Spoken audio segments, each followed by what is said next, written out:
Welcome to today's session on fire department connections, commonly known as FDCs. These connections play a critical role in fire protection systems by allowing the fire department to supply water directly into the systems during an emergency. In this video, we will explore the essential topics related to fire department connections, or FDCs. We'll begin by discussing the purpose of FDCs and why they are required. Next, we'll look at the situations where FDC installation is mandatory. We'll then review the main components of an FDC and examine the different types available. Finally, we'll explain the connection points of FDCs in various sprinkler and standpipe systems. In Part 2, we'll cover the number of FDCs required and pipe sizing requirements according to NFPA 13, NFPA 13R, and NFPA 14, check valve placement, FDC location and clearance, and the required signage per NFPA standards.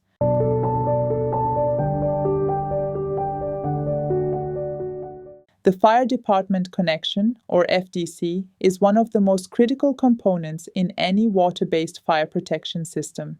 In practice, the FDC functions as the external inlet for both sprinkler and standpipe systems, allowing the fire engine to deliver the pressure and flow required for proper system operation during a fire. This connection serves two primary purposes. First, in sprinkler systems, the FDC provides a valuable auxiliary water supply. By supplementing the automatic supply, it increases overall system reliability. Pump operators can also use the FDC to determine whether sprinklers have actually activated. If water is not flowing through the FDC into the system, it is likely that no sprinklers have operated.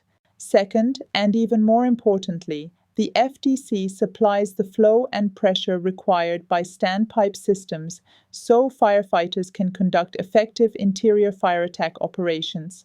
Standpipe systems are designed specifically for the fire department's use, and firefighters depend on the FDC to deliver high-pressure water to upper floors, where hose operations require stable and sufficient pressure. Without a functional FDC, firefighting inside multi-story buildings becomes extremely difficult and significantly more dangerous. In this section, we will examine under what conditions fire department connections are required or not required. In NFPA 13D 2025, Section A 1121 makes it clear that FDCs are not required. However, owners still have the option to install them if they choose. Section 611.1 of NFPA 13R 2025 states that FDCs are required for any building larger than 2,000 square feet or more than 1 story, as long as the fire department can access the site. In NFPA 13-2025, Section 1612.2 outlines specific situations where FDCs are not required. These include buildings in remote areas that the fire department cannot reach, single-story buildings not exceeding 2,000 square feet, large-capacity deluge systems exceeding the pumping capacity of the fire department, and finally, NFPA 14-2024 is straightforward. FDCs are always required with no exceptions.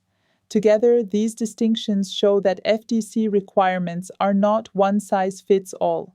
Understanding these differences is critical for proper system design and code compliance.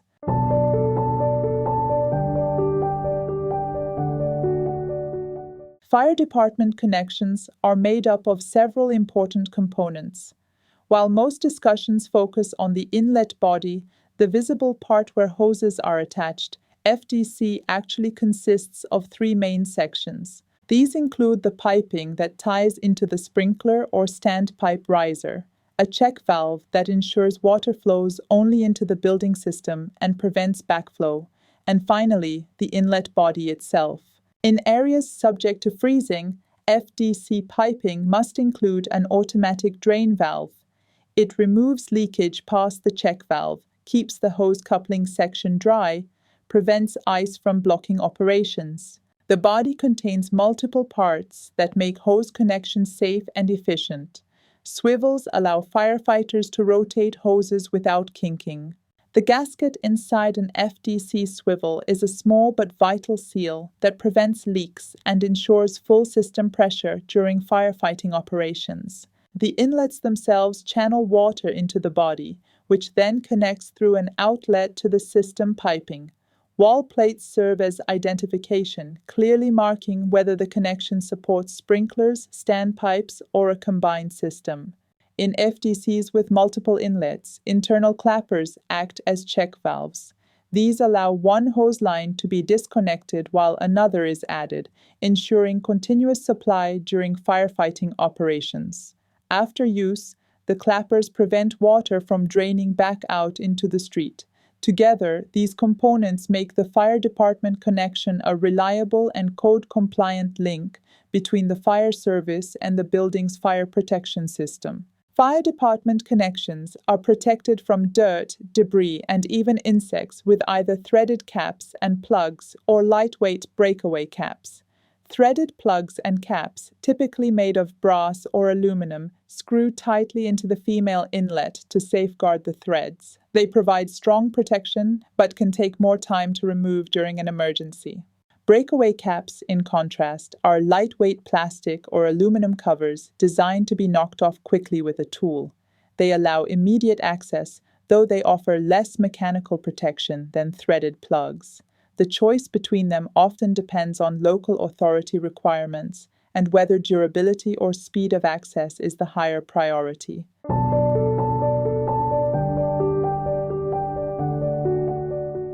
We can categorize FDCs in different ways, for example by number of inlets or number of clappers, but in practice, FDCs are generally divided into three main types.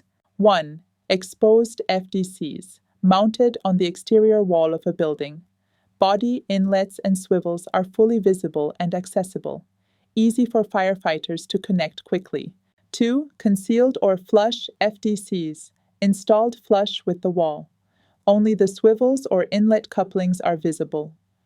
Body and outlets sit behind the wall.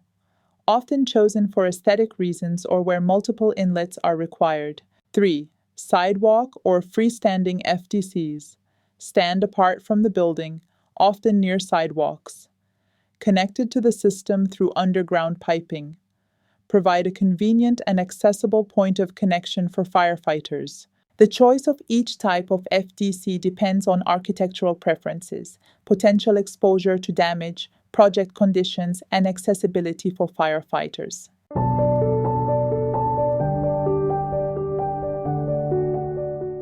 According to Section 16.1252 of NFPA 13, 2025, we will review the installation requirements for fire department connections in single systems. Depending on whether the system is wet, dry, pre-action, or deluge, the location of the FDC must be carefully selected to comply with the standard. For wet sprinkler systems, the fire department connection needs to be connected to the system side of the control valve, check and alarm valves. When a fire pump is present, the fire department connection must be tied into the discharge side of the pump. It is not permitted to connect the FDC on the suction side of the fire pump because fire trucks already supply high pressure and any additional boost could overpressurize and damage the system.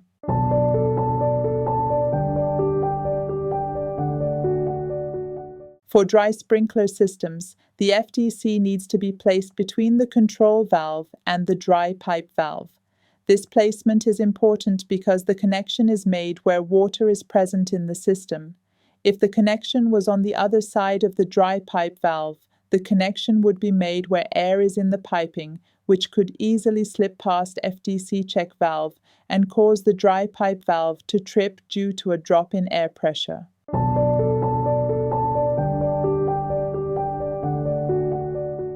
In pre-action systems, the FDC must be connected between the pre-action valve and the check valve on the system side.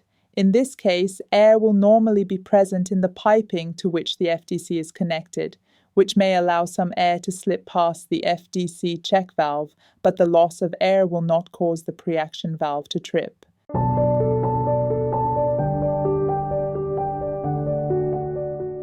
For deluge systems, the FDC needs to be connected on the system side of the deluge valve, but for multiple systems, according to Section 1612.54 of NFPA 13, 2025, the fire department connection must be installed between the supply control valves and the system control valves. It is important to note that these requirements shall not apply where the fire department connection is connected to the underground piping.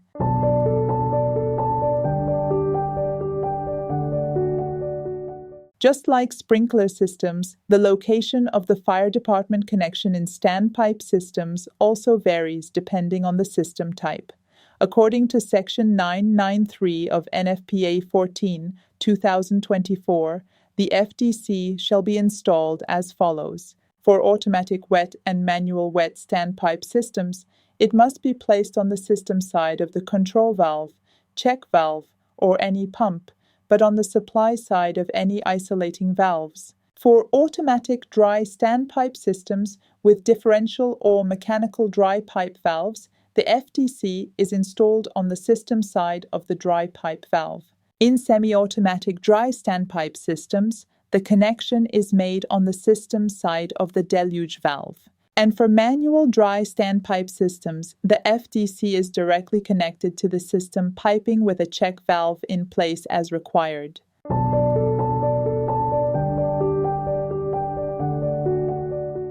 Fire department connections are required on NFPA 13 and NFPA 13 are automatic sprinkler systems, but they are not designed to meet specific flow or pressure demands. NFPA 13 simply requires the FDC to serve as a supplemental connection if needed. According to Section 1612.31 of NFPA 13, 2025, for sprinkler systems with risers larger than 3 inches, the standard calls for a single 2 by 2.5 inch FDC. Furthermore, Section 1612.313 specifies that a single inlet fire department connection is acceptable where piped to a riser of 3 inches or smaller. The purpose of these connections is to allow the fire department to provide additional pressure when necessary. They are not intended to deliver a set volume of water, nor are they required for the system to function, since the sprinkler system itself is fully automatic and engineered to meet the calculated demand. In addition, according to Section 1612.4, the size of the pipe for the fire department connection shall be in accordance with one of the following. For fire engine connections, the pipe size shall be a minimum of 4 inches. For fireboat connections, the pipe size shall be a minimum of 6 inches. And for hydraulically calculated systems, the pipe size shall be permitted to be less than 4 inches, but not less than the largest riser being served by that connection. Transitioning to NFPA 13R 2025, which applies to low-rise residential occupancies, the requirements are simpler. According to Section 611.2, only a single 1.5 inch fire department connection is required. Furthermore, Annex A611 clarifies that for single systems, it is acceptable to attach the FDC at any point in the system, provided the pipe is at least the diameter of the fire department connection or as large as the riser, whichever is less. In the following section, we will review the requirements of NFPA 14. This standard introduces specific rules for the number, size, and arrangement of fire department connections, particularly in high-rise buildings and large floor areas. Unlike NFPA 13 and 13R, the intent of NFPA 14 is to ensure that the fire department connection can supply the full demand required by the standpipe system. In other words, the FDC is not just supplemental, but is designed to provide the necessary flow and pressure to meet the calculated system demand.